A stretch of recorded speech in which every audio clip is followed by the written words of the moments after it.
Қызылордада бал биі шеберлерінің халықаралық турнирі өтті. Оған Қазақстаннан және әлемнің бірнеше мемлекетінен 500 жұп келді.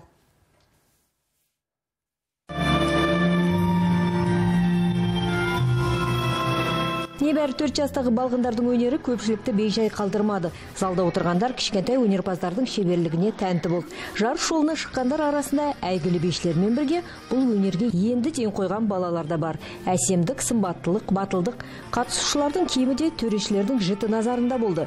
Қадам мен әуеннің үйлесімі де бақылауда. Еліміздің бишілерінен бөлек өзге мемлекеттерден әлем және Европа чемпиондары жиналған.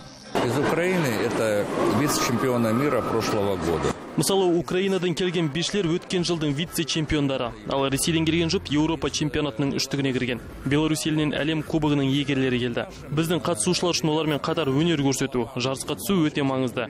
Өздерінің деңгейін көтеруіне кәсіби тұрғыда өскенін байқату үшін үлкен мүмкіншілік. Қатысушылар бал биінің бірнеше түрінен бақ сынады. Олардың арасында көптің сүйіктісіне айналған әсерлі танго, бас айналдырар вальс пен жылдам би түрлері де бар.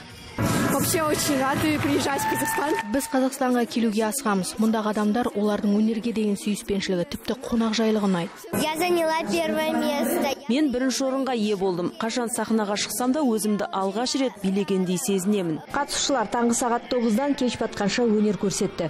Көпшілік бір күнде 500 жұптың әсем биін тамашалады. Олардың барлығы да сияпатсыз қалмады. Турнирде өнер көрсеткен бишілер арнайы медаль, дипломдармен марапатталды. Ал көрермен ұзаққа дейін ұмытылмас әсерге бөленді. Шайпа Сақтапова, Қайрат Рабаев, Астана телеарнасы, Қызылорда.